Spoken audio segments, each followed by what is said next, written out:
Halo, ketemu saya lagi untuk membahas coaching development bagian ketiga. Dalam bagian ini, saya akan bertitik berat kepada active listening. Pada pertemuan sebelumnya, kita sudah membahas 11 kompetensi yang perlu dimiliki oleh seorang coach. Nah, saya hari ini akan coba membahas khusus terkait dengan active listening. Yang dimaksud dengan active listening adalah kegiatan mendengarkan yang merupakan tindakan aktif yang memerlukan usaha lebih besar daripada berbicara.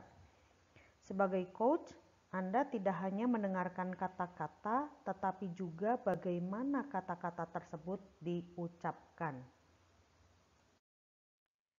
Di dalam active listening memerlukan level empati.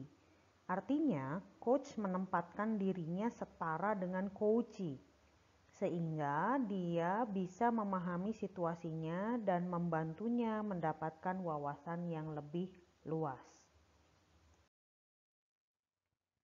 Adapun ada elemen dari listening, yaitu adalah menggunakan keywords atau kata-kata kunci. Lalu kedua adalah emosi di balik kata-katanya. Dan yang ketiga adalah makna yang tersirat ketika kata-kata itu diucapkan. Kita lihat yang pertama, yaitu adalah keywords atau kata-kata kunci. Dari kalimat yang diucapkan oleh coachee, kita bisa menangkap beberapa kata kunci atau keywords yang menjadi inti dari cerita. Beberapa ciri kata kunci antara lain diucapkan dengan intonasi tertentu yang lebih lambat, cepat, tinggi, rendah. Menggunakan istilah unik atau analogi. Berikutnya diucapkan lebih dari satu kali atau lebih, diulang-ulang. Tidak jarang disertai dengan emosi. Nah, sebagai coach, Anda bisa mengingat atau mencatat kata-kata kunci dan tetap bersikap netral atau tanpa judgement. Ambil contoh dengan skenario seperti ini. Karir saya tidak berkembang. Sepertinya saya menemui jalan buntu di pekerjaan. Yang saya pikirkan, setiap bangun tidur hanya ingin resign.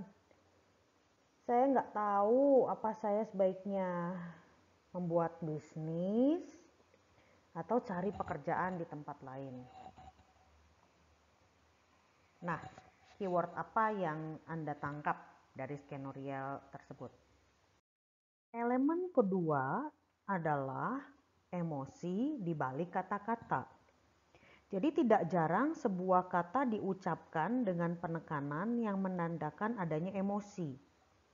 Kata yang mengandung emosi perlu kita tangkap karena ada cerita yang bisa digali lebih dalam. Secara sederhana, kita bisa membedakan tipe emosi menjadi 3 kategori. Emosi positif, excited, antusias, girang. Emosi negatif, marah, kesal, sedih, khawatir. Emosi datar, pesimis, ragu-ragu, tidak percaya diri. Kemampuan untuk menangkap emosi juga membantu kita untuk memahami situasi si coachee lebih dalam. Istilah umumnya adalah berempati. Baik, kita coba mempelajari skenario tantangan baru. Proyek ini sangat menantang bagi saya. Saya punya kesempatan untuk bekerja bersama orang-orang dari top management. Saya bisa buktikan kalau saya mampu. Di samping itu, mereka menempatkan saya di proyek ini karena keberhasilan saya di proyek-proyek sebelumnya. Saya cukup berpengalaman untuk memberikan yang terbaik. Tapi saya merasa ada hal lain yang perlu diketahui. Nah, emosi apa yang Anda tangkap dari cerita di atas?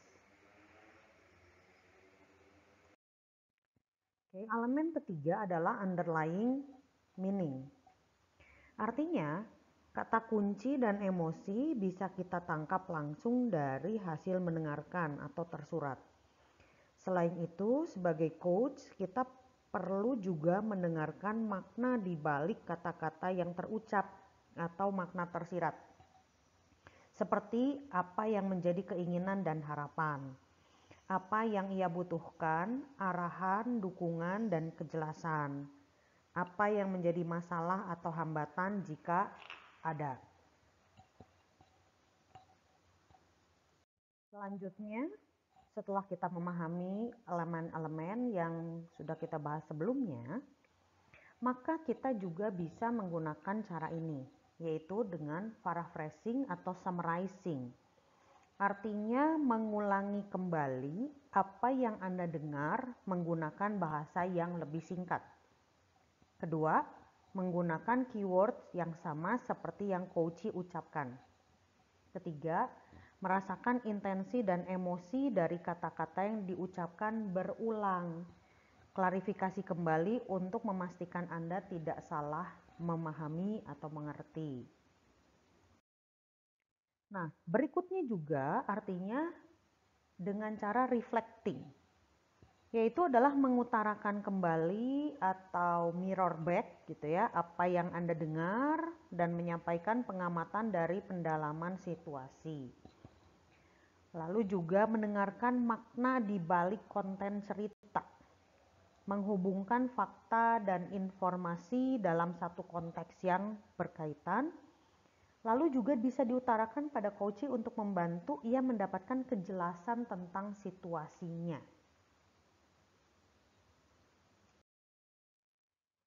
Di sini adalah tips-tips mendengarkan aktif, ya. Nah, jadi kita bisa fokus pada lawan bicara bukan pada ceritanya, supaya kita tidak juga jadi menjudgment gitu ya atau asumsi sendiri. Hadir sepenuhnya dengan sabar, patient gitu ya. Lalu juga di sini artinya sabar itu membaca situasi dan merespon di momen yang tepat dengan pertanyaan terbuka. Lalu menggunakan ini istilahnya rasa. Dalam bahasa Indonesia ini mudah ya, rasa. Oke, kita akan coba lanjutkan mengerti tentang rasa. Rasa di sini berarti R-nya receive atau menerima atau terima tanpa ada judgement dan persepsi pribadi. Kedua adalah acknowledge atau menghargai. Berikan klien itu tanda bahwa Anda juga mendengar. Lalu juga summarize ya, atau mencoba untuk meringkas paraphrase yang Anda pahami. Berikutnya A, ask. Ajukan pertanyaan terbuka. Ya, jadi dengan rasa ini juga Anda bisa mengingat ya, receive, acknowledge, summarize, ask.